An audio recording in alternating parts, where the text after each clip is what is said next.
महापुराण की कथा कहती है इन शरीर की इन इंद्रियों से कोई फर्क नहीं पड़ता। शरीर की एक इंद्री प्रबल होना चाहिए, वो है हमारा मन, जो परमात्मा का होना चाहिए। अगर मन आपका भगवान का है, मन चित्त वृत्ति आपकी परमात्मा की ओर है, तो फिर आपको नहीं सोचो। सबसे ज्यादा चंचल है ही तो मन तो चंचल। ये मन बड़ा चंचल है, कैसे तेरा भजन करूं, जितना इसे समझाऊं उतना ही मचल।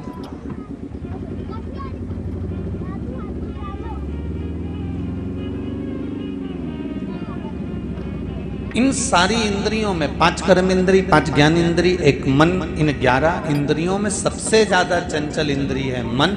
अगर ये मन हमें भगवान को नयन देना है कि नहीं देना, हमें श्रवण देना है कि नहीं देना, हमें हस्त देना है कि नहीं देना, हमें चरण देना है कि नहीं देना, हमें अपने वाणी देना है कि नहीं देना, उससे फर्क नहीं पड़ता। कोई गूंगा होगा तो क्या भगवान उसको नहीं मिलेगा? कोई आंख से अंधा होगा तो क्या भगवान उसको नहीं मिलेगा? कोई बहरा होगा तो क्या भगवान उसको नहीं मिलेगा?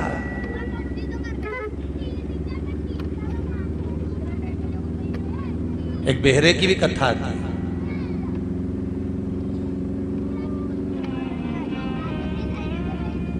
एक गांव में एक बुजुर्ग व्यक्ति रहता था जिसको कान से सुनाई नहीं देता था। कथा में सबसे आगे जाके बैठता था। ये देखिए मेरा हिंदू धर्म, ये देखिए मेरा सनातन धर्म। किसको कहते हैं सनातनी, उसको समझने की ये शिव महापुराण की कथा है। बहरा है। पंडित जी को नहीं मालूम कि कथा सुनने जो बैठे हैं उसमें बहरा भी बैठा हुआ है। पंडित जी को नहीं मालूम कि कथा सुनने बैठे हैं तो उसमें कोई जिसको सुनाई नहीं देता वो भी बैठा हुआ है। बहरा, उसको कुछ भी नहीं सुनाई देता, पर कथा में सबसे आगे जाकर बैठता था। एक दिन गांव के लोगों ने हंसी उड़ा दी पंडित जी की। अब लोगों की तो आदत पड़ी है, पंडित जी की हंसी उड़ाकर कहा, ओ महाराज तुम प्रवचन दे रहे हो, सबको समझ में आ रहा है, पर सबसे आगे जो बैठा है ना, ये तो बहरा है, इसको सुनाई नहीं देता। महाराज जी ने उस बहरे को बुलवाया जो कान से सुन नहीं पाता था। महाराज जी ने हाथ जोड़कर पूछा, बाबूजी, दादाजी, पिताजी, एक बात पूछूं आपसे? अब उसको सुनाई नहीं दे रहा है। उसने कहा, एक बात पूछूं आपसे? सुन नहीं पा रहा। वो कहता है, मुझे सुनाई नहीं देता।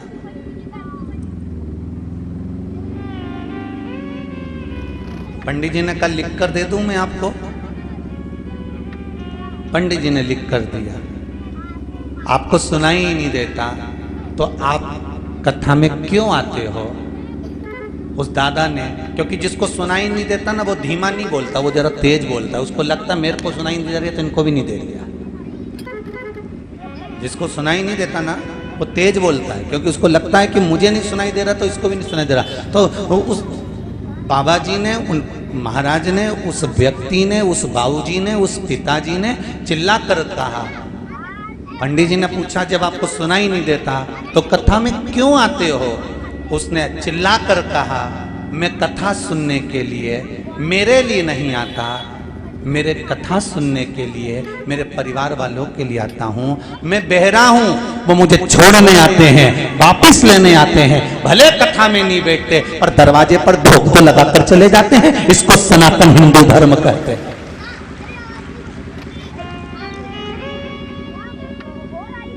मेरा बेटा कथा में नहीं आता, मेरी बहू कथा में नहीं आती, मेरी पत्नी कथा में नहीं आती, मेरे रिश्तेदार कथा में नहीं आते, पर मैं आता हूं क्योंकि मुझे बहरा हूं, सुनाई नहीं देगा तो छोड़ने आना पड़ेगा और लेने भी आना पड़ेगा। कम से कम आने और जाने के समय पर मुझे जब लेने आएंगे, छोड़ने आएंगे, तो शिव महापुराण का, राम कथा का, भागवत कथा का मात्र उसके चरण की रज तो मिल जाएगी, उतना भी हो।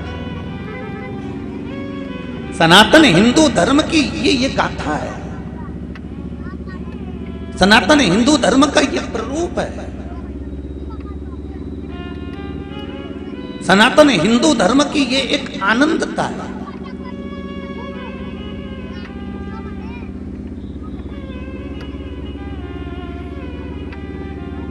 बाबा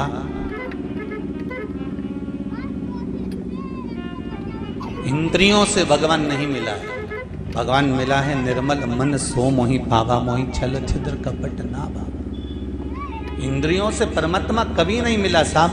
किसी के नयन बड़े सुंदर हैं तो वो सोचे कि मेरे को भगवान मिल जाएगा, किसी का श्रवण बड़ा सुंदर है तो वो सोचे भगवान मुझे मिल जाएगा, किसी की वाणी बड़ी सुंदर है तो कहे भगवान मुझे मिल जाएगा, किसी का शरीर बड़ा सुंदर है तो वो सोचे कि भगवान मुझे मिल जाएगा। भगवान इंद्रियों से या शरीर से प्रकट नहीं होता, भगवान तो केवल तुम्हारा मन देखता है। तो कितने निर्मल भाव से, कितने निर्मल स्वभाव से, कितनी निर्मल चित्त वृत्ति से तू मेरा भजन कर रहा है, भगवान आपके निर्मल मन सो मोहि पावा, भगवान आपके भाव से प्रकट हो।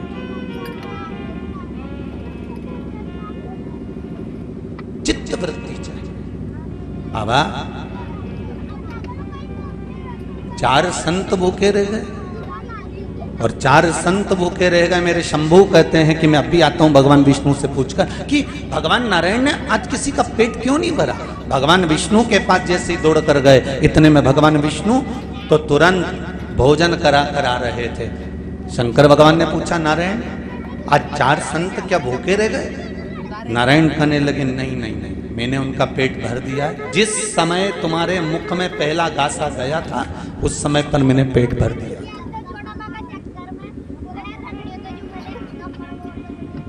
पहले गासे के समय पर मैंने पेट भर दिया। प्रभु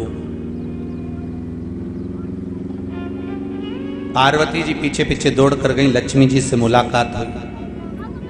लक्ष्मी और पार्वती में दोनों में बात हुई कि हमारे पति एक ऐसे हैं जो संपूर्ण ब्रह्मांड का पेट भरने के बाद में भोजन ग्रहण करते हैं, क्यों ना एक बार इनकी परीक्षा ली जाए, क्या करा जाए। लक्ष्मी जी ने कहा एक काम करते हैं, 4 चींटियों को एक डब्बी में बंद कर देते हैं। चींटियों को डब्बी में बंद करेंगे और जब चींटी भूखी रहेगी और अपन भगवान को भोजन कराएंगे। देखते हैं जरा भगवान भोजन करता है कि नहीं करता। अब 4 चींटियों को बंद कर दिया डब्बी के अंदर और भोजन भगवान के सामने लगाया। भगवान बड़े प्रेम से भोजन कर रहे हैं। भगवान शिव भी भोजन कर रहे हैं, भगवान विष्णु भी भोजन कर रहे हैं।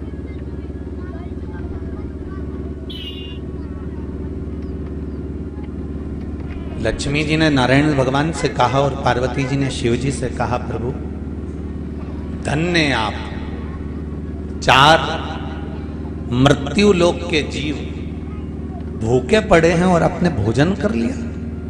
इतने में शंकर भगवान बोलते हैं कौन कहता है कि मृत्यु लोक में कोई भूखा है। हम भोजन जब ग्रहण करते हैं तब सबका पेट भर जाता है, तब अन्न हमारे मुख में जाता है। प्रभु आपको नहीं मालूम, एक डब्बी में हमने 4 चींटियों को बंद कर दिया था। भगवान विष्णु बोले पहले वो डब्बी खोलो और डब्बी में चींटियों को देखो कि भोजन करा कि नहीं करा। जो डब्बी खोली उसमें एक चावल का दाना पड़ा था। उस चावल के दानों को 4 चींटियां बड़े प्रेम से खा रही थी, बड़े प्रेम से खा रही थी।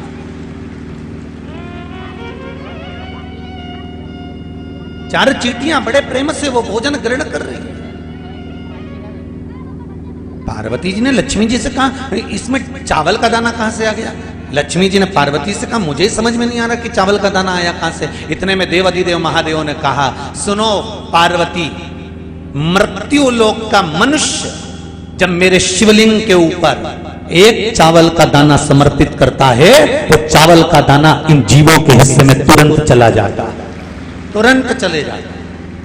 आपको रोज कथा में कहते हैं 1 लोटा पानी के 4 हिस्से हो जाते हैं। एक चावल का दाना यदि शिव को समर्पित करा उसका पुण्य बढ़ जाता है। एक बेलपत्र पत्र यदि शंकर को दी गई है तो उसका सुख बढ़ जाता है। एक पुष्प मेरे देव आदिदेव महादेव को अगर दिया गया है तो उसका आनंद बढ़ जाता है। मंदिर में और शिवालय में अंतर होता है। मंदिर में मूर्ति है, शिवालय में शंकर का शिवलिंग है। शिवलिंग और मूर्ति में अंतर होता है। मूर्ति एक जगह पर स्थिर हो सकती है, पर शिवलिंग वो होता है जहां पर 33 कोटि देवताओं का एक साथ निवास होता है। वहां कोई दूसरा देव नहीं, 33 कोटि देवताओं को एक जगह पर अगर पूजना है, 33 कोटि देवताओं को एक जगह पर जल चढ़ाना है, 33 कोटि देवताओं को एक जगह पर भोग लगाना है, 33 कोटि देवताओं को एक ही फूल से काम चलाना है, 33 कोटि देवताओं को एक बेलपत्र चढ़ाना है, तो शिवलिंग के मंदिर में चले जाओ, शिवालय में चले जाओ, एक लोटा पानी चढ़ाओगे 33 कोटि देवताओं में चले जाएगा। एक फूल चढ़ाओगे 33 कोटि देवताओं में चले जाएगा। एक चावल का दाना चढ़ाओगे 33 कोटि देवताओं में चला जाएगा। वहां बट जाता है, वहां रखते नहीं है। बोले शंकर ने अपने पास रखा ही क्या है?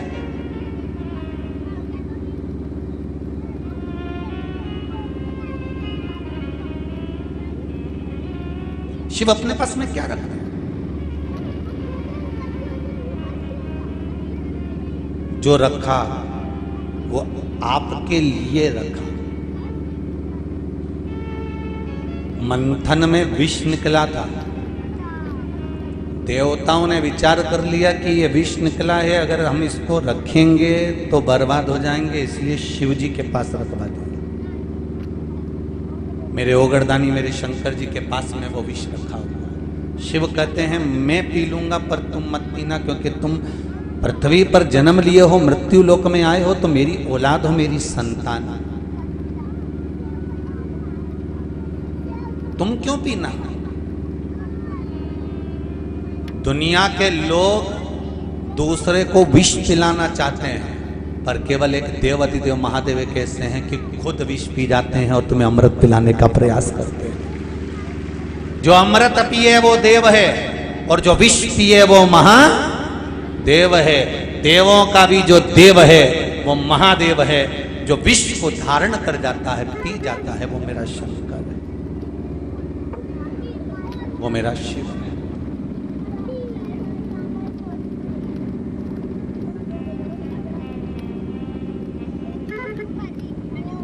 हम दूसरे को हमेशा विष ही देते हैं, अमृत तो हम खुद पीते हैं। इसीलिए तो शिव महापुराण में प्रसाद नहीं बंटता। शिव महापुराण की कथा होती है, इसमें प्रसाद की कहीं महत्वता नहीं कि प्रसाद बांटो। यहाँ तो बेलपत्री बांटने का नियम है, पर प्रसाद का महत्व नहीं, क्योंकि आदत होती है लोगों की। वो कहते हैं ना, सबसे ज्यादा नरक में कौन जाता है, सबसे ज्यादा नरक में कौन गिरता है, सबसे ज्यादा नरक किसको भोगना पड़ता है? तो शिव महापुराण की विद्येश्वर संहिता कहती है, जो प्रसाद बांटता है नरक उसको भोगना पड़ता है। बहुत ध्यान देना महाराज जी, नहीं तो तुम बाद में यहां से जाते जाते कहोगे कि सियोर वाला महाराज ताड़ी टेढ़ी कथा बाजता है। क्योंकि तुम जितने बैठे हो ना, तुम्हें प्रसाद बांटने का बहुत शौक है। ईमानदारी की बात तेरी जी हो। जितने यहाँ बैठे हो ना, और जितने आस्था चैनल पे कथा सुन रहे हो, जितने फेसबुक यूट्यूब पर सुन रहे हो, सबको प्रसाद बांटने का शौक है। पर शिव महापुराण की कथा कहती है, सबसे ज्यादा नरक में कौन जाता है? तो क्या प्रसाद बांटने वाला जाता है। सबसे ज्यादा नरक किसको भोगना पड़ता है? तो क्या प्रसाद बांटने वाले को भोगना पड़ता है। तो प्रसाद बांटने वाले को नरक क्यों भोगना पड़ता है? तो जीत गया, कोई ना आनंद कर लिया तो वहां बंटता नहीं। प्रसाद धर्म की जगह पर बटेगा, प्रसाद सत्य की जगह पर बटेगा, प्रसाद मंदिरों में बटेगा, प्रसाद देवालयों में बटेगा, प्रसाद कथा स्थल पर बटेगा, प्रसाद अच्छी जगह पर बटेगा जहां पर धर्म जुड़ा होगा, भगवान जुड़ा होगा, ऐसी जगह पर प्रसाद बटता है। तो प्रसाद बांटने वाले ने क्या गलती करी जिसको नरक भोगना पड़ेगा? तो शिव महापुराण में वेद व्यास जी लिखते हैं, प्रसाद बांटने वाला जब प्रसाद बांटने खड़ा होता है, अपना वाला आया तो हाथ ऐसा हो जाता है, और पराया आया तो हाथ ऐसा हो जाता है। जो भगवान के दरवाजे पर खड़े होकर कपट कर जाता है, जो परमात्मा के दरवाजे पर जाकर छल कर जाता है, वो नरक भोगना पड़ता है। और कई लोग ऐसे हैं, अपनी कमला आएगी और तुरंत बढ़िया छोटा पल्लू पल्लू रहे।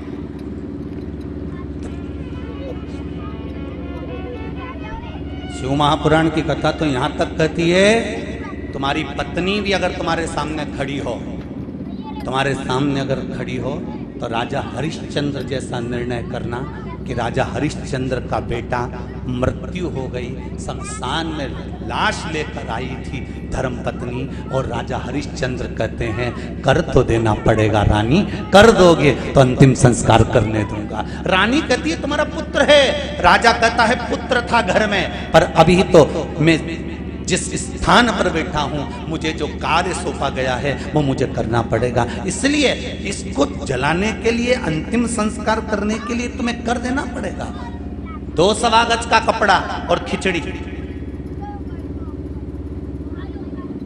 राजा हरिश्चंद्र जैसा निर्णय चाहिए आपको। जिस समय प्रसाद बांटने खड़े हो, खुद की पत्नी खड़ी हो, खुद का बेटा खड़ा हो, खुद का परिवार वाला खड़ा हो, वो कितनी भी आंख दिखाए तो भी कह देना जगदम्बा तेरे पाँव पड़ू, बाद में लिया हुआ तू जा, तेरा हाथ जोड़ू मैं बाद में लिया हुआ, तू अभी जा।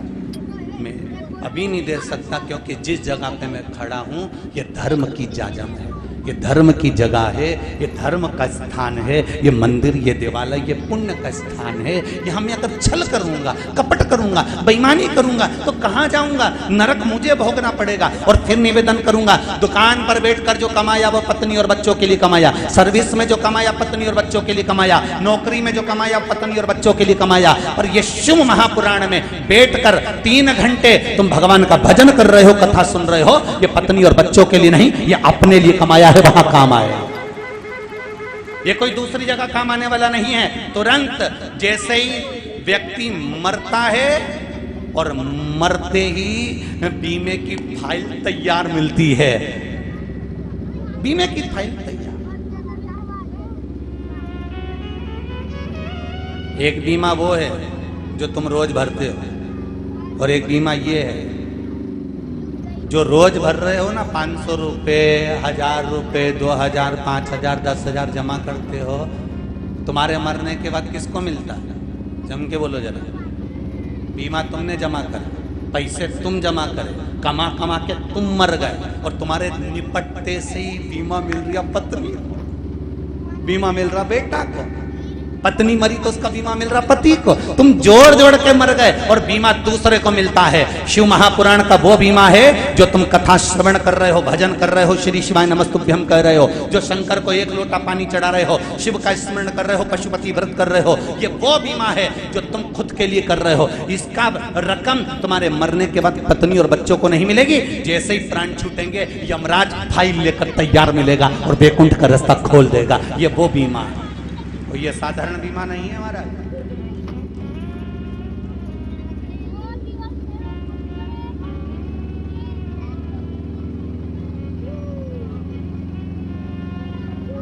अंतिम समय में भी वो साथ दे, वो कोई दूसरा नहीं हो सकता।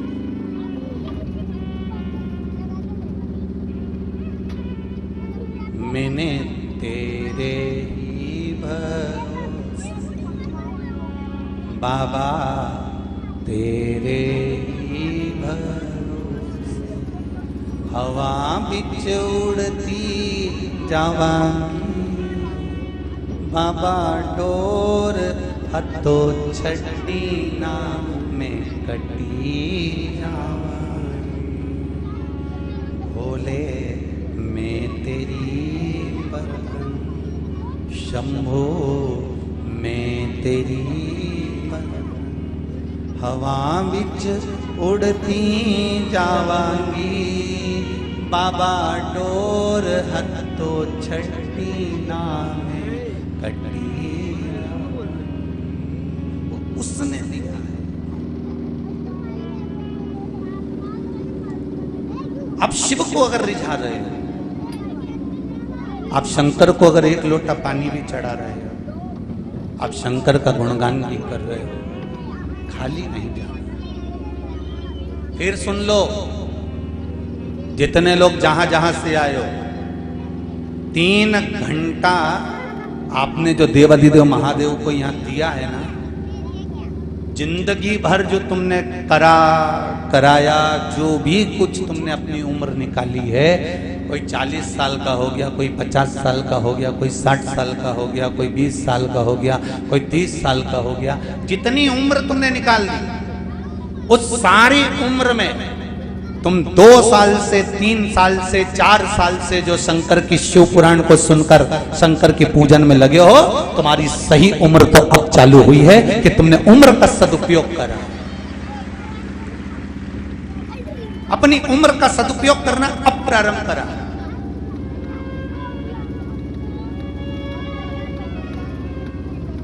जो निकल गई वो निकल गई। हम ये नहीं कहेंगे कि तुम गाय भैंस मत संभालो रे, हम ये भी नहीं कहेंगे कि तुम खेती बाड़ी मत करो, खूब करो, दिल से।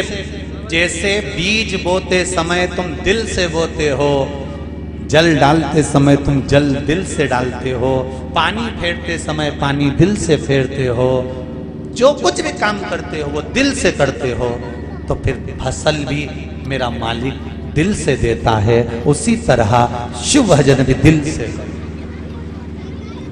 भगवान का भजन दिल से करो, स्मरण दिल से करो, वो दिल से देगा।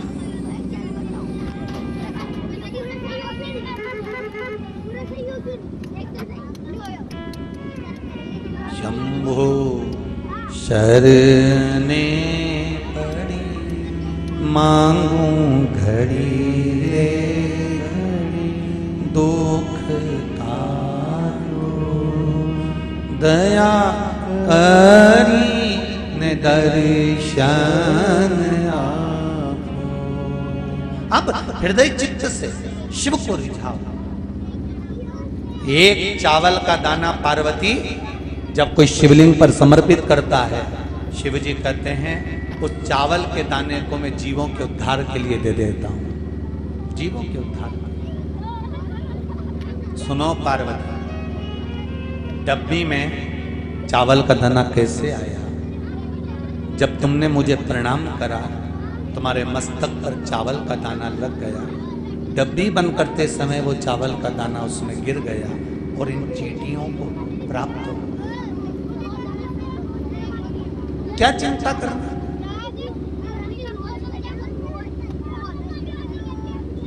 एक लाइन आती है बड़ी सुंदर, अजगर करे ना चाकरी, पंछी करे ना काज, और दास मलू का कह गए सबके दाता। जम के तो बोलो राम।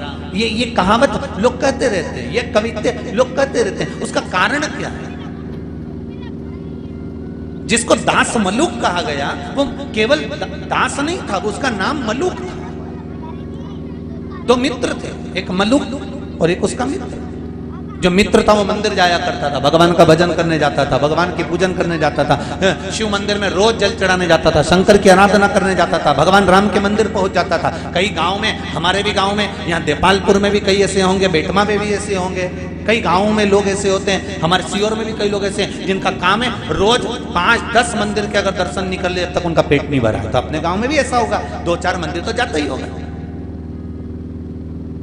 पर गुरु महाराज ने तो सारा झंझट ही मिटाई दिया, एक ही जगह पे सारा देवताओं के लाके धर दिया कि तुम्हें कहीं जाने की जरूरत नहीं है, एक ही जगह पर प्रणाम कर लो। 24 अवतार मंदिर में, यहाँ 11 रुद्र मंदिर में, जहां एक ही जगह पर। गुरु महाराज ने तुम्हारी अच्छी सोची कि कहीं नहीं भटकना अपना। मलुक का एक मित्र मंदिर जाता था तो मलुक उसको रोकता था, क्यों मंदिर जाता है? काम करा कर, कर्म करा कर, काम नहीं करेगा तो क्या भगवान खाने को दे देगा? ऐसे ज्ञान देने वाले ढेर सारे पड़े हैं साहब, ढेर सारे, रोज मिलेंगे तुमको। क्या होता है पशुपति व्रत करने से? क्यों सीहोर वाला महाराज के चक्कर में पड़ी हो? वो तो पगला है, उन्हें तो अक्ल ही नहीं है, उनके कई कथा वाचना है।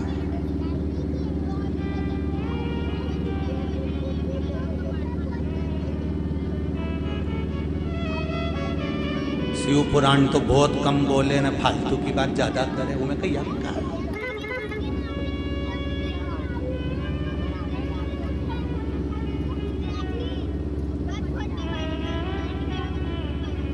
वह फालतू की बात के चक्कर में गीता प्रेस गोरखपुर से सारी पुराणों तो जाए कि नहीं जाए, पर शिव पुराण इतनी बिक रही है कि गीता प्रेस गोरखपुर वाले भी कह रहे हैं कि क्या शिव पुराण जा रही है फालतू की बात के चक्कर में। एक बार बीच में बोल दिया था कि काली मिर्ची शंकर जी को चढ़ा, वो काली मिर्ची के चक्कर में इतनी गीता प्रेस गोरखपुर की शिव पुराण उठी, इतनी उठी कि लोगों ने पढ़ के उसमें लगे रहे कि काली मिर्ची लिखी का, काली मिर्ची लिखी का, काली मिर्ची लिखी का, ढूंढते रहे। अरे जो बोल रहे हैं वो ढूंढो तो इसी शिव पुराण में मिलेगी। और ये कोई शिव पुराण दूसरी नहीं है, ये गीता प्रेस गोरखपुर की यही शिव पुराण जो बाँच रहे हैं वो आपके पास होना चाहिए। उसका अध्ययन करो, निकालो तुम भी बैठ।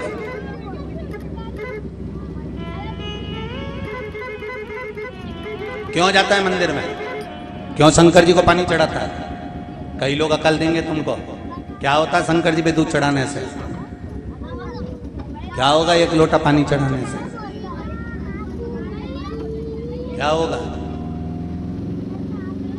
तो जो ऐसी अक्ल देनी उके बिठाओ, अंदर से एक बाल्टी पानी लाओ। समझ में क्या? तुम देपालपुर वाले समझदार तो गढ़ा हो रहे हैं, बहुत जोरदार समझो इस मामला में तो तुम चतुर हो। बस कहीं नहीं करना, उसको बिठा के बाल्टी सिर पे लेके उसकी एक फेरी लगाना और बाल्टी को उल्टा फेंक देना। मतलब ये मर चुका है, क्योंकि पानी की परिक्रमा आखिरी में ही होती है घाट पे। समझ लो, निपट गया। क्योंकि जो हिंदू धर्म के देवताओं पर आक्षेप लगाए, हिंदू धर्म के देवताओं पर उंगली उठाए, वो हिंदू नहीं हो सकता, वो सनातनी नहीं हो सकता, वो घर में रहकर घर फोड़ने वाला हो सकता।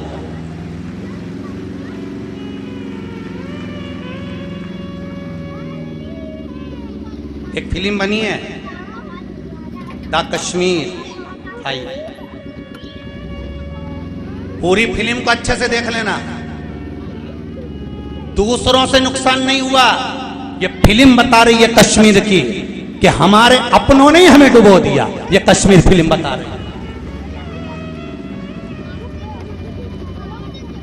दूसरों की सामर्थ्यता नहीं हो सकती तुम पर उंगली उठाने की। कोई हमारा ही अपना घर फोड़ने वाला होगा जो मिल जाता है और पूरे घर में आग लगवा देता। ऐसे बहुत मिलेंगे। शंकर जी पे दूध चढ़ाने से क्या होता है? शंकर जी पे पानी चढ़ाने से क्या होता है? काली मिर्ची क्यों चढ़ाना चाहिए? अपने को टांग खींचने के लिए। इन्हीं को पहचानना, इन्हीं भेदों को पहचानना और फिर इन पे जोरदार सिंदूर मंगवा के चोला चढ़ाना है। दूसरी जगह इनको पहचान। अरे हिंदू है तो हिंदुओं की शान मत जाने दे, राम लल्ला पे तू आंच मत। क्यों बैठे रहे? सनातनी धर्म में रह रहे हो, सनातन धर्म का पानी पी रहे हो, क्यों भटकना? क्यों भटकना? क्या होगा पानी चढ़ाने से? वो तो मलुक कर रहे हैं। मलुक दास बाद में बने। पहले अपने मित्र से कहते हैं शंकर जी के मंदिर क्यों जाता है, राम मंदिर क्यों जाता है, शिव मंदिर क्यों जाता है, भगवान के मंदिर क्यों जाता है? इतने में मित्र ने कहा मैं तो मंदिर जाऊंगा। अरे काम करो, मंदिर जाने से कुछ नहीं होगा, पानी चढ़ाने से कुछ नहीं होगा। तो मलुक कह रहे थे और मित्र कहता है मैं काम भी करता हूं। मैं ये नहीं कहता कि मैं काम नहीं करता, कर्म प्रधान है। काम करो, दिल से करो, पढ़ाई करो, दिल से करो, सत्कर्म करो, दिल से करो, पर उस पर विश्वास कर कर करना। मलुक ने कहा काम नहीं करेगा तो क्या तेरा भगवान खाने को दे देगा?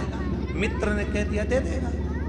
मलुक ने कहा मैं जंगल में जाके बैठ जाऊं तो तेरा भगवान दे देगा खाने के लिए? बिल्कुल दे देगा, जा बैठ। अब ऐसा अड़ी का कहीं का मिल जाए नहीं तो बैठ जा, बैठ। और गया मलुक। और अगर भगवान नहीं मिला तो क्या नहीं मिला तो मैं मंदिर जाना छोड़ दूंगा, और मिल गया तो मैं मंदिर जाना चालू कर दूंगा। जा, रोटी खिलाएगा भगवान? बिल्कुल खिलाएगा। कुछ नहीं करना पड़ेगा, बिल्कुल मत कर, तू तो बैठ। मलुक गया जंगल में, एक पेड़ के नीचे बैठ गया। उसको लगा कि पेड़ के नीचे तो कोई आके भिखारी को दान दे जाएगा तो खाना पड़ेगा। एक काम करता हूँ, पेड़ के ऊपर चढ़ के बैठ जाता हूँ। मलुक पेड़ के ऊपर चढ़ गया और मलुक पेड़ के ऊपर चढ़ के बैठा। इतने में एक किसान 4 रोटी, थोड़ा सा अचार, कांदा, पान खिलाया था। रोटी उसने सोचा गाय को यहीं चराना है, रोटी कोई जानवर खा जाएगा, इसलिए उसने पेड़ पे टांगी। मल्लुक ने मन में सोचा गजब का भोलेनाथ है इसका, तो रोटी पेड़ पे दे दी, गजब। परंतु इसने मन में सोचा, मेरा दोस्त कह रहा था कि तू तो कुछ काम ही मत कर, वो तो रोटी खिला के जाएगा, तो मैं कहा हाथ से उठाऊं और क्यों निकाल के खाऊं, मैं भी तो देखूं भगवान कैसे आके खिलाता। इतने में 4-5 डाकू घोड़े पे तड़क तड़क आ गए और डाकुओं ने सोचा हरा भरा पेड़ है, इसके नीचे विश्राम करते हैं। विश्राम करा, एक डाकू लेटा तो उसको रोटी दिखी। उसने कहा सरदार भगवान ने रोटी दी, जगदम्बा जी ने, माता जी ने रोटी दे दी, कालका महारानी ने, उतारो उतारो भूख लग रही। इसने रोटी उतारी। दूसरा बोला एक भी रोटी मत खाना, ऊपर पुलिस वाला बैठा है, ऊपर पुलिस वाला बैठा है, रोटी में जरूर नींद की गोली मिलाई होगी, रोटी में नींद की गोली मिलाई होगी, अपन खाएंगे सो जाएंगे, ये पकड़ के ले जाएगा। सरदार क्या करें? सरदार ने कहा अकेला उतारो नीचे इसको, और उसको नीचे उतारा। सरदार क्या करें? सरदार ने कहा बांध दो पेड़ से, उसको पेड़ से बांध दिया। सरदार क्या करें? सरदार बोले ये अपने को पागल समझता है कि नींद की गोली की रोटी हमें खिलाएगा, एक काम करो ई की रोटी ई के ही खिलाओ। अब वो तो के नहीं खाऊंगा, सरदार नहीं खा रहा, सरदार के मार मार के खिलाओ, तो इधर से दोचा ने, तो इधर से दोचा ने, मुंडा में रोटी फंसाई दे, फिर मारे ने मुंडा में, फिर रोटी ठूस दे, फिर मारे ने, फिर ठूस है, और जितनी रोटी थी ना कांदा के साथ में, अचार के साथ में ठोस ठोस के खिलाई दी। सरदार ने कहा इसको छोड़ दो, चलो। ये चले गए। ये शाम के घर गया, गांव के अंदर तो पूरा नीला पीला हो रहा था। इसका मित्र मंदिर से आ गया था। उसने पूछा क्यों रे, मेरा भोलेनाथ मिला था क्या? कि तेरा भोलेनाथ नहीं खाओ तो मारता भी था। गजब गजब।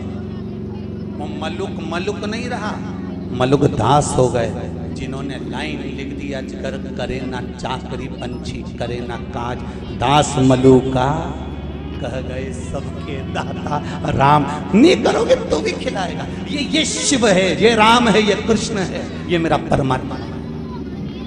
जन्म उसने दिया है, मृत्यु वो देगा। पेट उसने दिया है, भर वो देगा। तुम काय का टेंशन लेके बैठे हो? काय की चिंता तुमको? बेमतलब।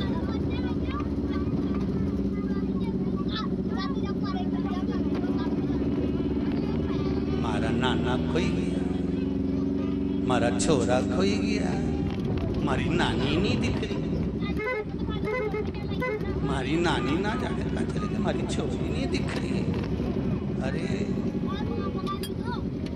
इसको देखने आई थी कि नाना नानी देखने आई थी? लाई काय पहन के तोप के, एक के नाना की नंग से गए, नानी की नंग से गए। अब दोनों 5 मिनट कथा नहीं सुनने देते। इतना बड़ा बैग लाई थी बेचारी, टॉफी भर के लाई, बिस्कुट भर के लाई, पानी की बोतल लाई। कथा तो चालू नहीं, उतने पहले ये दोनों छोरा छोरी सब निपटे ही लिया।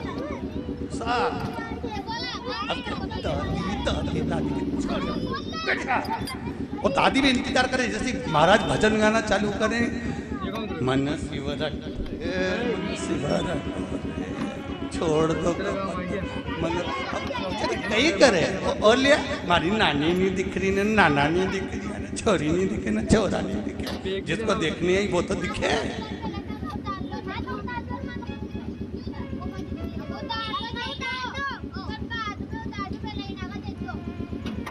शिव आराधना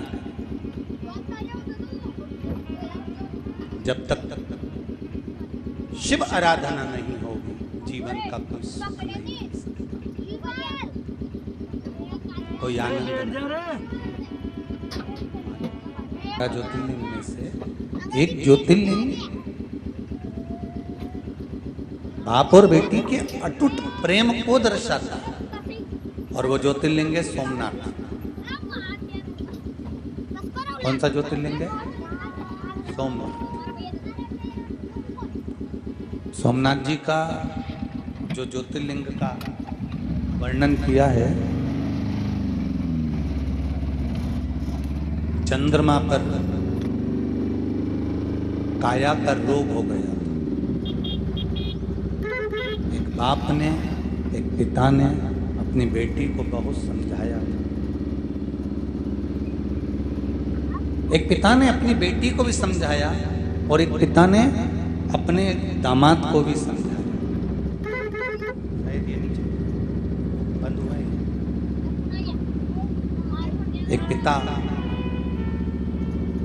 अपनी बेटी को भी समझा रहे हैं और अपने दामाद को भी समझा रहे हैं। बेटी को भी समझाने का प्रयास कर रहे हैं और दामाद को भी समझाने का प्रयास कर रहे हैं, दोनों।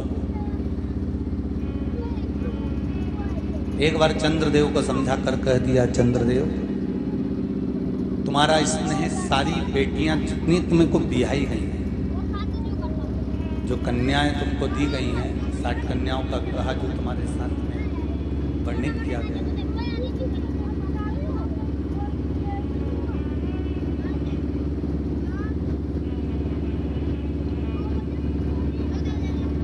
साठ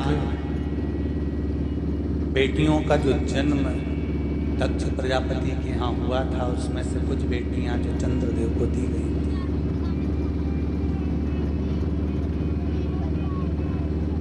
खूब समझाया पिता ने। बेटी के जीवन में अगर दुख आता है ना, तो सबसे पहले बाप की आंख में आंसू आता है। गाय, बेटी और लक्ष्मी, पैसा। 50 जगह पर जब दो तो 50 बार विचार करना कि देना चाहिए कि नहीं देना चाहिए, किसको दे रहे हो वो भी सोचो।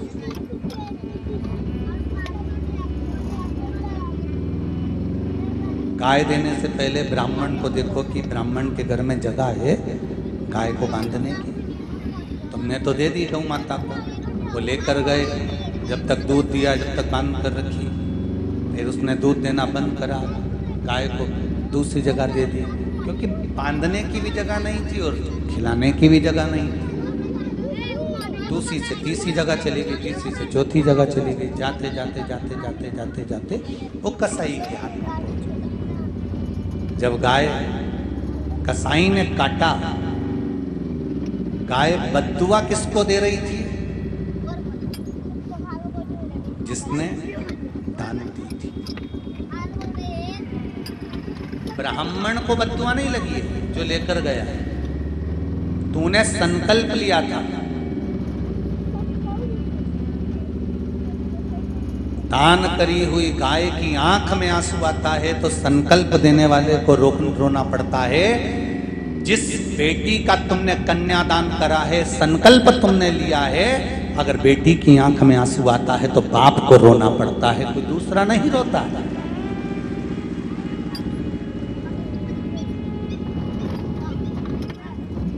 कोई दूसरा नहीं रोएगा।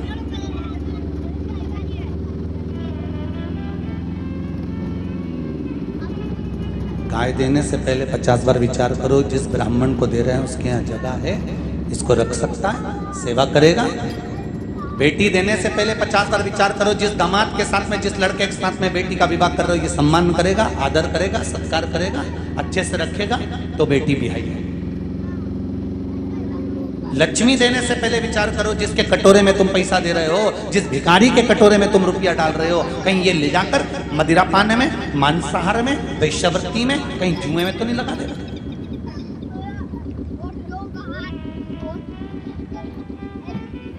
गाय, बेटी और लक्ष्मी 50 बार विचार कर देना चाहिए। ऐसे ही मत दे देना किसी को। किसी भिखारी के कटोरे में अगर पैसा डालो तो पहले विचार कर डालो, क्या ये इसका उपयोग सही जगह कर रहा है। बेटी को देने से पहले विचार करना, क्या ये सही जगह पर जा रही है।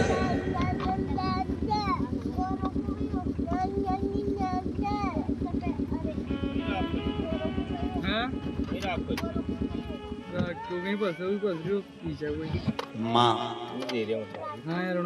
बेटी को बाहर पढ़ने भेजने के मन में नहीं रहती कभी। बच्चे का कौन? जम के बोलो जरा। माँ जो कि हमारे तेल की बात नहीं। माँ कभी बेटी को बाहर पढ़ने के लिए भेजना नहीं चाहती, पर बेटी को अच्छा पढ़ता हुआ देखकर एक बाप ऐसा होता है जो अपनी पत्नी को समझाता है कि इसको मैं चाहता हूँ इंदौर पढ़ने भेज दूँ, इसको मैं रतलाम पढ़ने भेज दूँ, इसको मैं पूना पढ़ने भेज दूँ, इसको मैं मुंबई भेज दूँ, इसको मैं विदेश भेज दूँ। केवल एक पिता होता है जो बेटी को पढ़ने के लिए दूसरे नगर में, दूसरे गांव में, दूसरे शहर में भेजता है। सारे घर के लोग एक पिता को समझाते हैं, क्या कर रहे हो, अपनी युवान बेटी को तुम वहां पढ़ने भेज रहे हो, आजकल का माहौल ठीक नहीं है, समझ जाओ। एक बाप को मोहल्ले के लोग, समाज के लोग, घर के लोग, परिवार के लोग एक पिता को बार बार टॉर्चर करते हैं, बार बार समझाते हैं, उसके बाद भी बाप अपनी छाती पर पत्थर रखता है और अपनी बेटी को पढ़ने के लिए भेजता है। वो बाप होता है।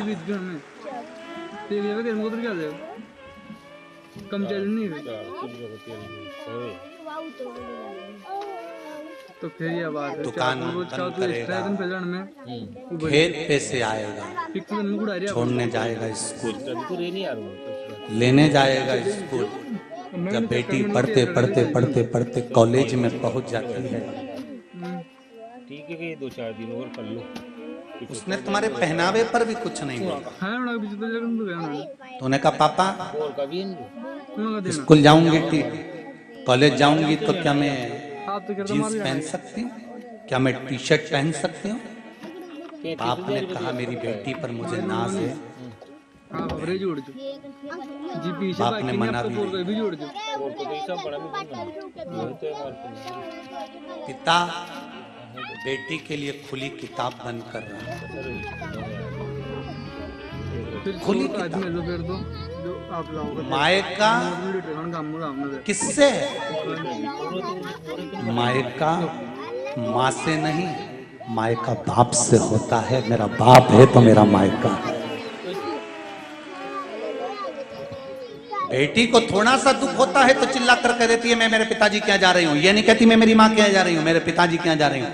बेटी को थोड़ा सा दुख आता है तो कह देती मेरा बाप है बियाल, भूखा नहीं मरने देगा मुझको। ये बेटी को नाज होता है। बाप उसको पढ़ाता है, अच्छे से अच्छे स्कूल में, अच्छे से अच्छे कॉलेज में, बड़े बड़े शहर में भेजता है, खूब पढ़ाता है। एक बाप की जितनी कैपेसिटी नहीं होती, एक बाप की जितनी पोजीशन नहीं होती, उससे ज्यादा पिता अपनी बेटी के एजुकेशन पर, उसकी पढ़ाई पर खर्च करता है और उसको पढ़ा लिखा कर आगे बढ़ाता है। बस मेरा बेटियों से एक निवेदन है कि बाप ने तुम्हारे लिए खुली किताब बन गया तो तुम भी अपने पिता की नाक मत कटने देना, उसको कन्यादान का मौका जरूर देना। अपने बाप की नाक मत कटने देना, उसको कन्यादान का मौका देना।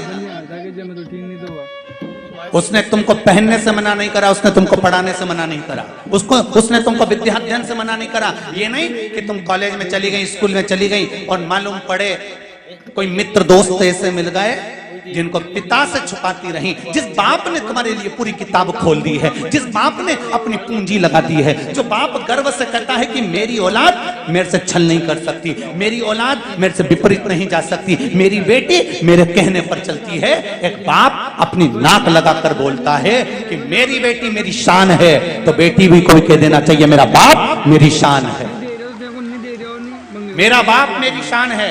मेरा पिता कहेगा विवाह वहां करूंगी। कोई कैसे भड़का दे वाला तुमको, कोई कैसे तुम्हारे मार्ग को छिन्नित कर दे वाला।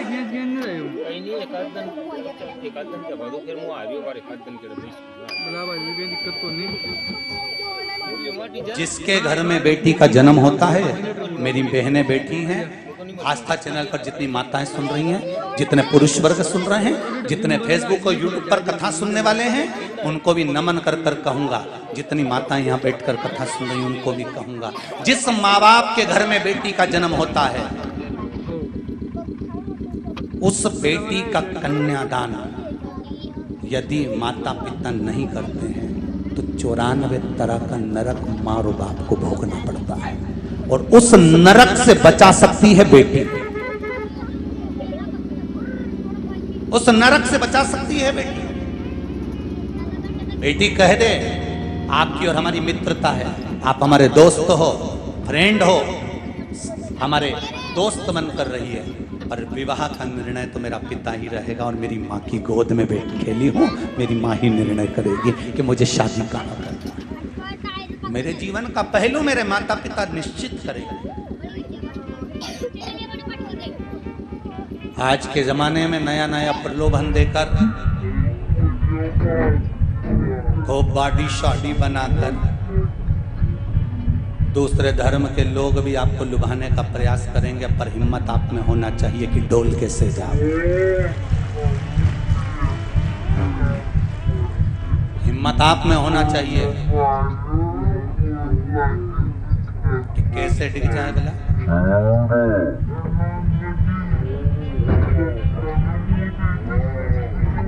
बेटी बाप का गौरव है तो बाप बेटी का गौरव है।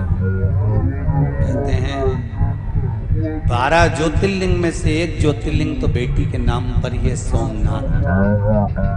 जब समझाया चंद्रदेव को, चंद्रदेव तुम मेरी बेटियों का ध्यान रखो, पर ध्यान नहीं दे पाते थे, गुस्सा आ गया। एक बार दामाद को समझाया, एक बार बुला के समझाया कि देख बेटी तेरे साथ भी आई है, ऐसी हरकत मत कर, सम्मान दे बेटी का, आदर कर बेटी का, सत्कार कर बेटी का। जो अपना घर छोड़कर चली जाती है, पति को चाहिए उसका आदर करे, उसका सम्मान करे।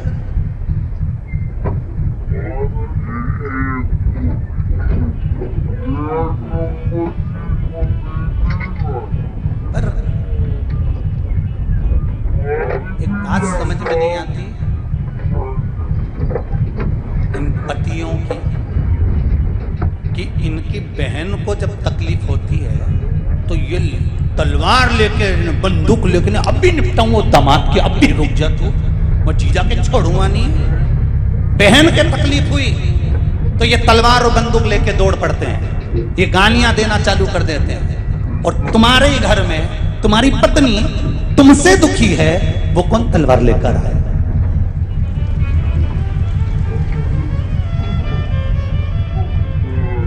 अरे ओ भेरू,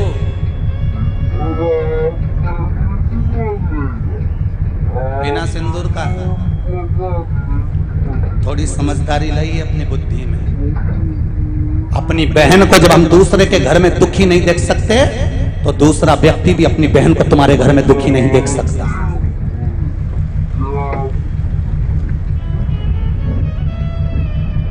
गायत्री परिवार वाले आवाज लगाते हैं, रोज चिल्लाते हैं, रोज कहते हैं हम सुधरेंगे, बोलो जम के युग।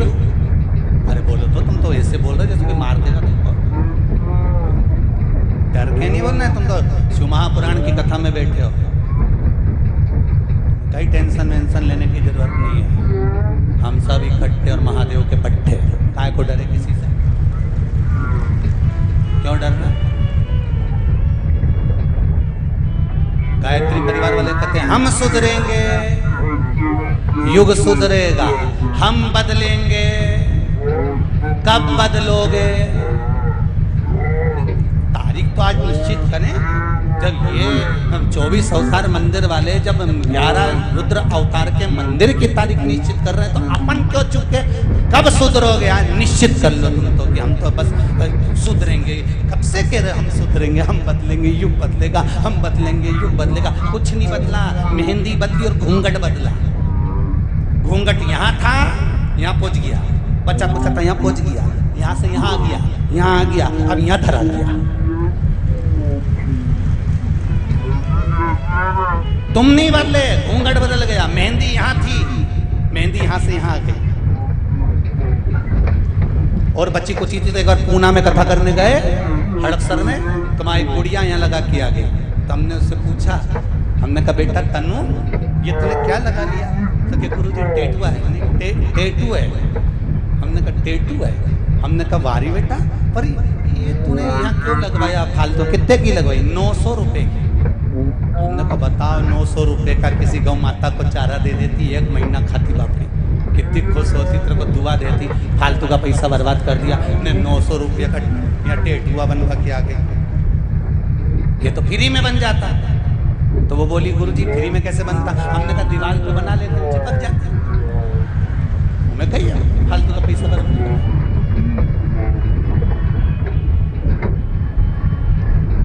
बदलो, हम सुधरेंगे। बोलो तो बोलो जरा। अरे भाई, शिव महापुराण में पार्वती खंड के अंदर लिखा है, जब व्यक्ति का स्वभाव व्यक्ति से ही ठीक नहीं है तो महादेव से कैसे ठीक होगा? विचार तो करो।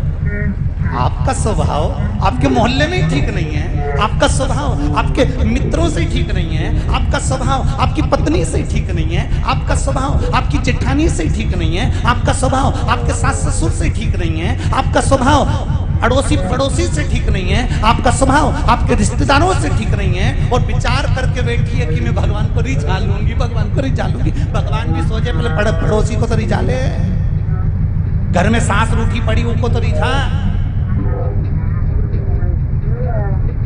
देवरानी जेठानी दिन भर लड़ती फिरो और भगवान शंकर का पशुपति व्रत करो कि महाराज ये काम हो गया ना। भगवान ने बोले कहां से आ गई जगदम्बा, घरे चली जा। काय आई?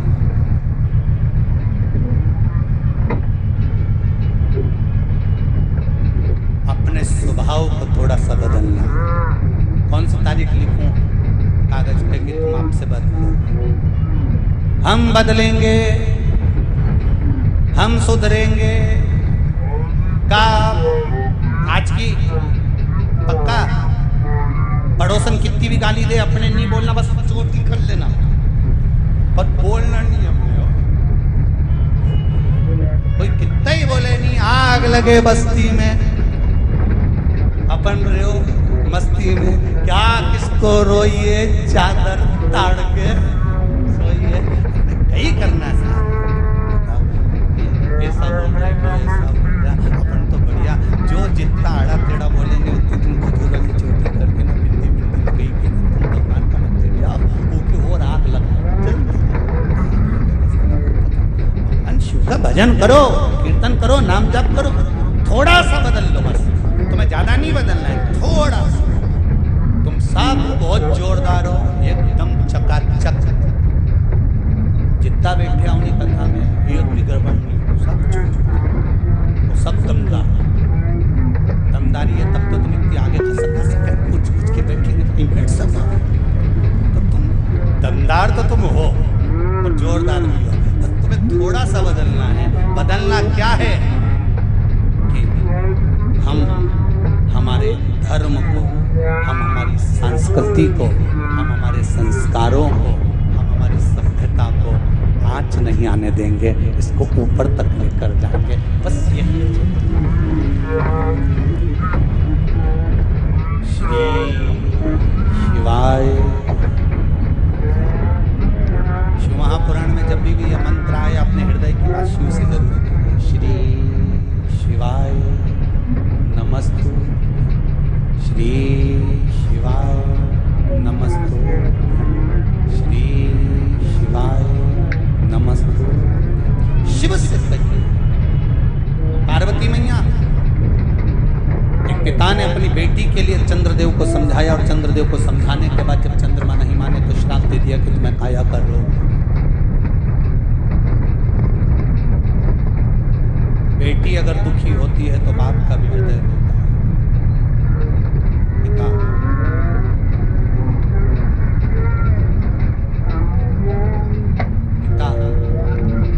देखो जरा,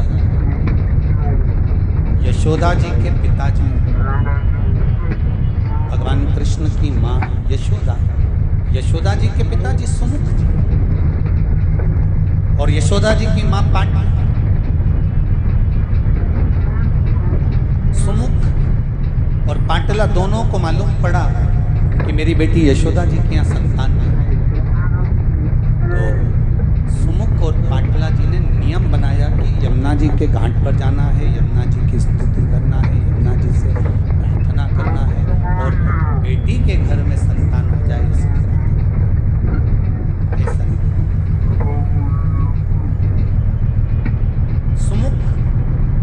यशोदा जी के पिताजी पाटला, यशोदा जी की माँ, दोनों ने विचार। समय आया, विनय करा गया, निवेदन करा गया, तब बेटी को दुखी देखकर माँ और बाप भी दुखी थे कि इसके घर में संतान क्यों नहीं है, इसके घर में औलाद क्यों नहीं है। जब हमारे घर में कुछ सुख आता है ना, तो सबसे पहले माता पिता सुखी हो जाते हैं। हमारे घर में कुछ अच्छा होता है तो घर के माता पिता प्रसन्न हो जाते हैं, प्रसन्नता होती है। अब आज पाटला देवी ने मन में विचार कर अपने पति से कहा, सुमुख जी से, स्वामी यशोदा जी के घर में संतान नहीं है, कुछ कृपा परमात्मा की हो जाए तो संतान हो जाए। सुमुख जी ने कहा, अगर शिव चाहेंगे, राम मेरे भगवान नारायण चाहेंगे तो हो बाप और माँ दुखी थे, यमुना जी से विनती की।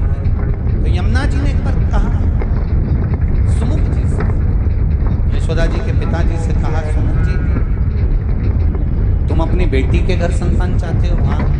कभी तुमने ये नहीं कहा कि मेरे बेटे के घर संतान हो जाए? सुमुख जी कहते हैं, यमुना मैया, जब मैं अपनी बेटी के घर के लिए कुछ मांगूंगा तो ये मुझे विश्वास है कि मेरे घर में तो खुद अपने आप संपदा बढ़कर चढ़कर चली आती है। खुद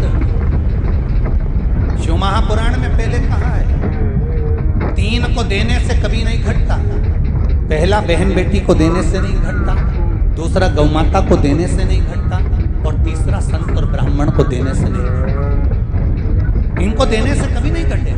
आपके घर में बहन बेटी आए, आप कुछ निकाल कर उनको दे रहे हो तो समझ लेना तुम्हारे सामने कोई काल आने वाला था, वो टल रहा है, इसलिए बहन बेटी अचानक तुम्हारी यहाँ आ गई, उसको निकाल कर कुछ दे दीजिए। गौ माता तुम्हारे दरवाजे पर आ जाए, एक बार तुमने रोटी दे दी, हो सकता है वो दूसरी बार भी आ सकती है, तीसरी बार भी आ सकती है, तो उसको भगाना नहीं है, आधा रोटी का टुकड़ा और दे दीजिए उसको, कुछ नहीं घटेगा।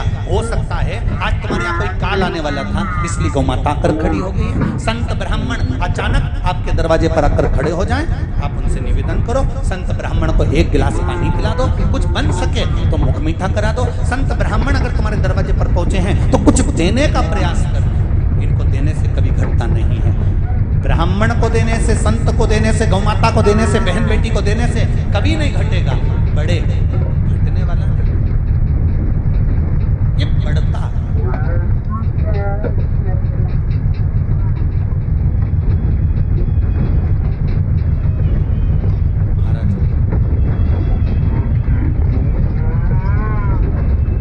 पार्वती की विदाई हो रही है, माँ पार्वती मैनावती पार्वती जी को लेकर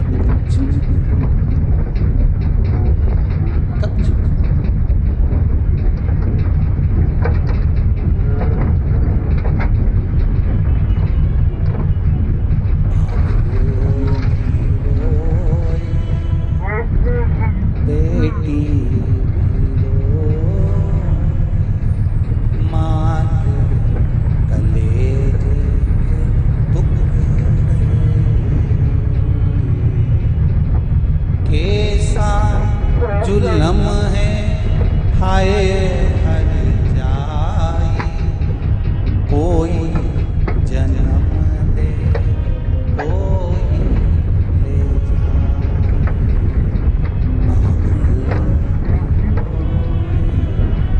बेटी रोए माँ कलेजे के बड़ा विचित्र दृश्य। लोग कहते हैं बेटी की विदाई में मां रोती है। शिव महापुराण की कथा कहती है कि बेटी की विदाई में जितना बाप रोता है उतना कोई नहीं रोता, क्योंकि जब बाप खेत पे से आता है ना, जब बाप जमीन पर से आता है, दुकान पे से आता है, नौकरी पे से आता है ना, तो बेटी सामने बेटी दिख जाती है। पापा आते गए हो, मैं पानी ला के देती हूँ। पापा दीजिए, बाबूजी मैं अभी लाता हूँ।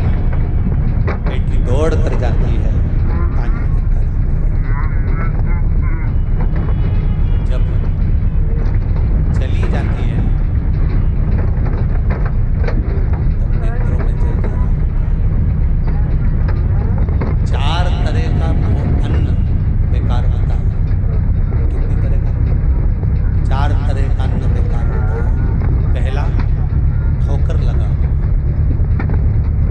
अन्न की थाली में, जिस भोजन की थाली में ठोकर लग जाए वो नाली में पड़े हुए भोजन के बराबर होता है। दूसरे नंबर का भोजन लांगा हुआ भोजन। जिस भोजन को आप भोजन ग्रहण कर रहे हैं उस थाली को अगर कोई लांग कर चले जाए तो वो भ्रष्टा के बराबर होता है, गंदगी के बराबर होता है। तीसरे नंबर का भोजन, जिस भोजन की थाली में बाल पड़ा हो वो दरिद्रता प्रदान करता है, वो भोजन श्रेष्ठ नहीं होता। चौथे नंबर का भोजन, जिस भोजन की थाली में पति और पत्नी अगर एक ही थाली में भोजन कर रहे हो एक साथ बैठ के तो वो मदिरा के बराबर होता है, वो भोजन भी बेकार हो। पहले नंबर का भोजन कौन सा है? जम के बोलो जरा। ठोकर लगा हुआ। दूसरे नंबर का लांगा हुआ। तीसरे नंबर का बाल पड़ा हुआ। चौथे नंबर का पति और पत्नी अगर एक ही थाली में साथ बैठकर भोजन कर रहे हैं तो वो मदिरा के तुल्य होता है। हाँ, पति के जिमने के बाद पत्नी उसी थाली में अगर भोजन करती है तो चारों धाम के तीर्थ प्रसाद से भी बड़ा महाप्रसाद है। पर करे क्या? आजकल तो नया फैशन है, सास बिचारी बोल दे कि एक थाली में मत खाओ बैठ के तो बुरा मान जाए जगदम्बा। अब कौन समझाए इनके? पहले दिन से ही सिस्टम गड़बड़ करा है ना। वो बफेट की टेबल लगा दी, दोनों धनी लुगाई के बिठाई दिया। वो ओके मुंडा में गुलाब जामुन ठुसा नहीं के दही बड़ा। वो बेचारा डोकरा डोकरी बाजू में बैठा बैठा यूं मुस्कुरा से रख करे क्या? ये सुधर जाओ रे ओ देपालपुर वालों, थोड़ा तो सुधरो। चार तरह का भोजन बेकार होता है। पहला ठोकर लगा, दूसरा लांगा हुआ, तीसरा बाल पड़ा और चौथा पति पत्नी अगर एक ही थाली में भोजन कर रहे हैं तो मदिरा के तुल्य। पति के जीवने के बाद पत्नी उस थाली में अगर भोजन करती है तो चारों तीर्थों के प्रसाद से बड़ा महाप्रसाद बन जाता है। और सुन लो, शिव महापुराण की कथा एक बात और कहती है, जब तक बेटी कुंवारी है, उसकी शादी नहीं हुई, बेटी जब तक कुंवारी है और बाप के साथ भोजन करती है तो उस बाप की कभी अकाल मौत नहीं होती, क्योंकि बेटी काल को हर लेती।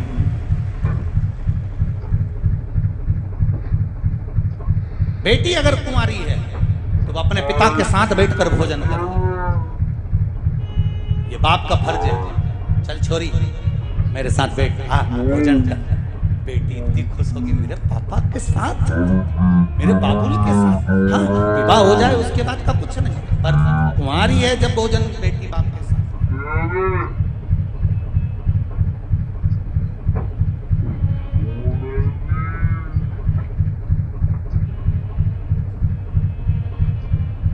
रो रहे हैं हिमालय राज। मैनावती को बुलाया गया। मैना, बेटी जा रही है। एक बाबुल की जो एक शान होती है उसके अनुसार हर बाप अपनी बेटी की शादी में खर्च करता है।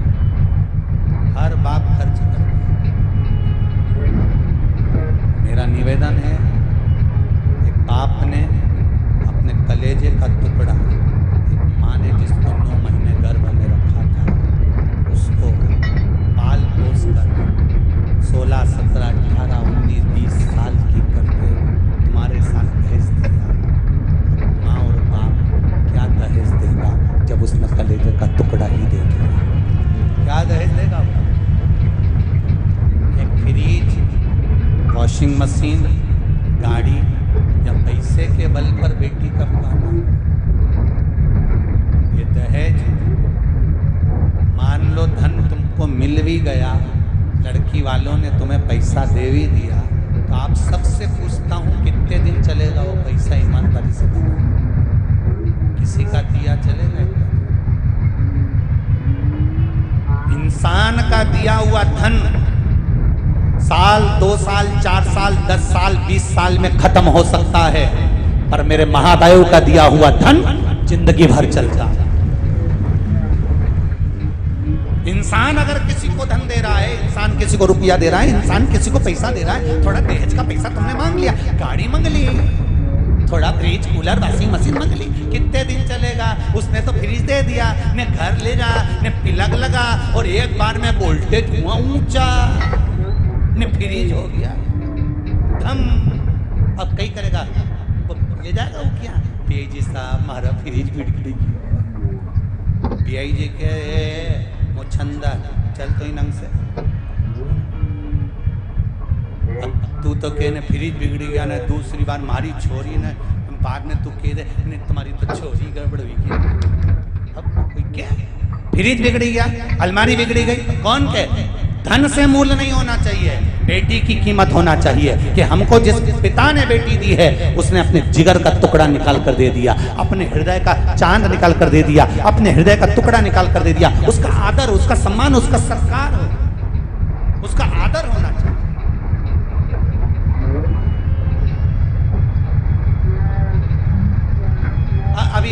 अभी 2-4 दिन ही निकले होंगे, महिला दिवस गए। अरे बोलो तो सही है, 8 मार्च को था महिला दिवस, क्या करा?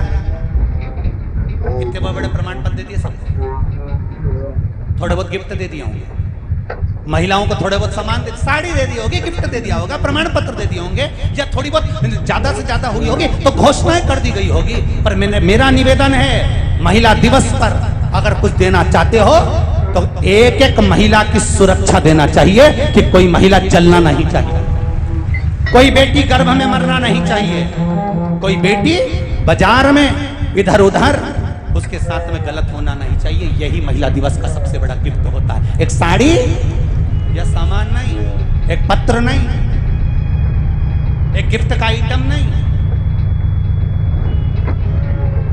वो तो महिला दिवस की महिलाएं भी धन्य हैं जो जरा सा सामान और प्रमाण पत्र लेके आ जाती है। के करा मंच से हमारी सुरक्षा दीजिए।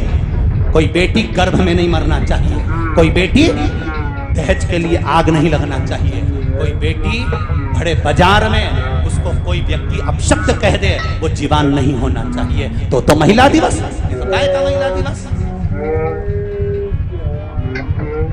प्रमाण पत्र दे दो, साड़ी धरी फोटो खिंचवाई और पूरे अखबार में छपवा दो, महिला दिवस हो गया। है का महिला दिवस? उनकी सुरक्षा का कुछ इंतजाम हो, उनकी सेफ्टी का कोई इंतजाम हो, बेटियां अच्छी बढ़े बढ़े और मेरे भारत का नाम रोशन करे तो समझ लो महिला दिवस का सुख का एक आनंद होगा।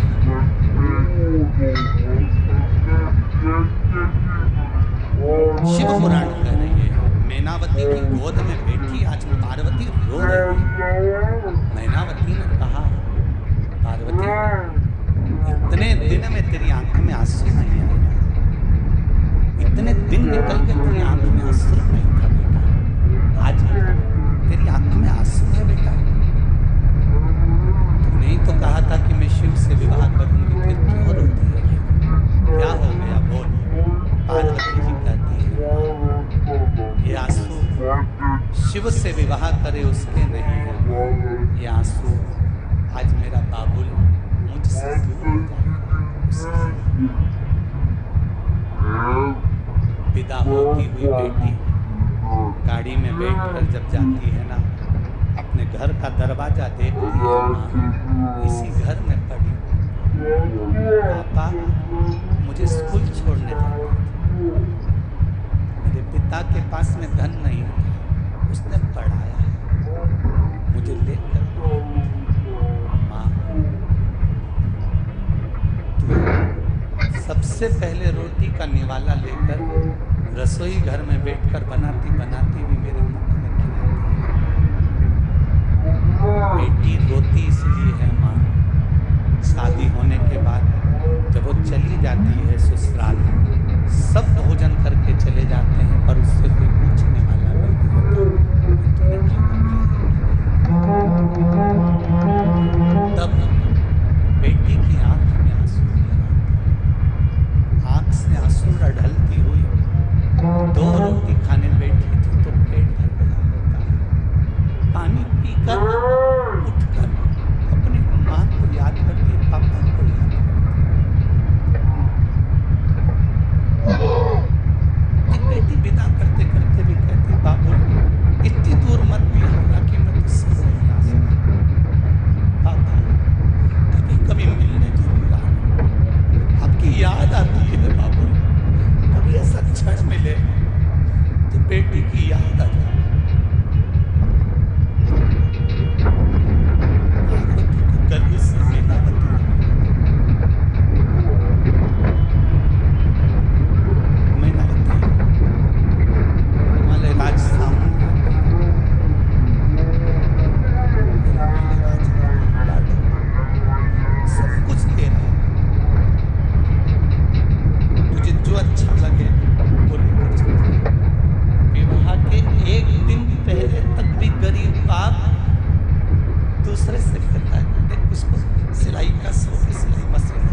मीठा बनाकर अपनी बेटी के मेहमानों को खिला कर भेजता है।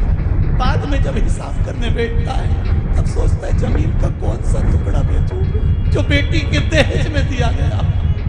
उस टुकड़े को बेचने की बात करता है। वो पिता होता है, वो बाबुल होता है जो एक टुकड़ा बेचने को तैयार हो जाता है। मेरी लाड हो जा रही, इसकी आंख में आंसू नहीं आना चाहिए। अरे खुशी खुशी करो बेटा। उसके बाद भी बराती आकर सामानों में मुंह चढ़ाते हैं। पूरी ठंडी दे दी, गुलाब जामुन ठंडी दे दी। अरे किसी बाप से तो पूछो जिसकी बेटी जा रही हो। अरे तुमको तो लाज आना चाहिए बोलने से पहले कि पूरी ठंडी दे दी। अरे उस बाबुल से पूछो जिसने पूरी पूंजी लगा दी अपनी बेटी की विदाई में। सब कुछ लुटा दिया एक बाप ने अपनी बेटी की विदाई में। उससे पूछो कैसे हिमालय राज गले लग गया। बेटी जा रही, बेटी की विदाई। बाबुल भी रो, बेटी भी रो, माँ के कलेजे कैसा जुलम है आए हर जाए कोई जन्म दे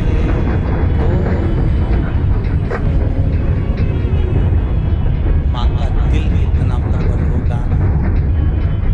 हर त्योहार पर बेटी की याद आती है और कहती है, अपने बेटे से कहती है जीजी के घर चले जाओ, बहन के यहाँ चले जाओ। नहीं जाता तब पड़ोसी कोई जाता है ना, एक झोले में साड़ी बिछूड़ी चूड़ा धरकर, दिल्ली का लड्डू धरकर, सामान रखकर, थोड़ी गजक रखकर पेट को बांध कर दे देती। पड़ोसी से कहती मेरी बेटी तो रहती, तुम दे दोगे क्या? बेटी के सामने जब झोला जाता है, बेटी जब झोले को खोलती है, दिल्ली का लड्डू निकालती है तो माँ की याद आ जाती है। माँ तू आज भी मुझे नहीं भूलता, अभी भी वही क्या। और बेटी कोई जो झोला देने जाता है ना, उससे कुछ नहीं पूछती है, एक शब्द पूछती है, मेरे पापा कैसे। माँ की भी नहीं पूछती। मेरे पिता को शुगर है, मेरे पिता को बीपी है, थोड़ा ध्यान रखना। घर पे कह देना भैया से, मम्मी को बोलना थोड़ा ध्यान देना, उनका स्वास्थ्य ठीक नहीं है, बुजुर्ग हो चुके हैं, बहुत बुजुर्ग। यहाँ बूढ़ी से बूढ़ी माताएं बैठी हैं, ऐसी कोई माँ नहीं होगी जिसको मायके की याद नहीं आती होगी। भले बूढ़ी हो गई फिर भी मायका बड़ा याद आता है। अंतिम क्षण तक माता पिता जब तक जिंदा हैं तब तक मायका है साहब, और जिस दिन माँ बाप चले गए मायका सीताराम हो जाता है कि अब यहाँ कुछ भी नहीं, अब कुछ बच्चा नहीं है यहाँ से सब समाप्त हो।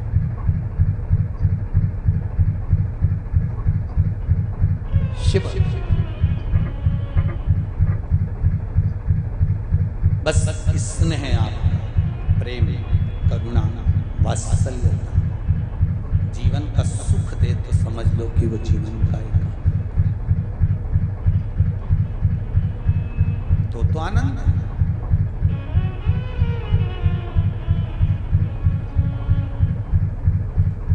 महाराज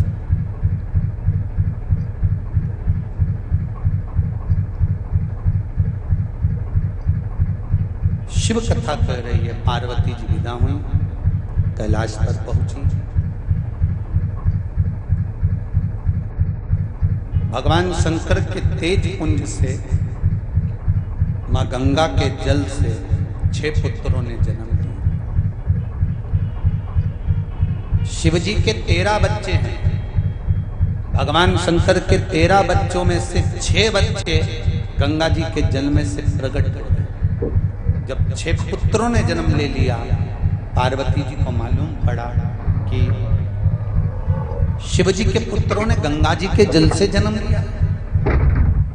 बहू जी गंगा मैया के पास में, माता पार्वती ने कहा, गंगा, शंकर भगवान के तेज पुंज से तुम्हारे जल की धार में से 6 पुत्रों ने जन्म ले लिया।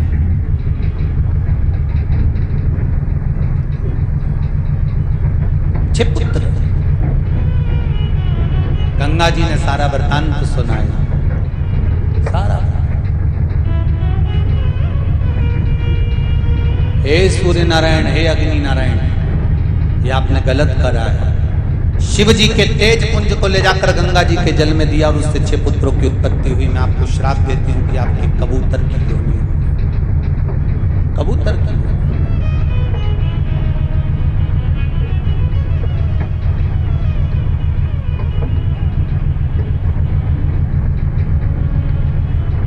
हिंदू धर्म के भीतर कबूतर श्रापित पक्षी। ये जितने लोग अमरनाथ जी का फोटो का दर्शन करते हैं, अमरनाथ गुफा में कबूतर नहीं था। अमरनाथ की गुफा में श्रीमद् भागवत कथा को उठाकर देखिए, जब अमर कथा शिवजी पार्वती को सुना रहे थे, तब उस समय पर पार्वती के हाथ में त्रिशूल दिया गया था और कहा गया था कि जाओ, यहाँ जितने भी हो सबको भगा कर आओ। पार्वती मैया सबको भगा कर आ गई।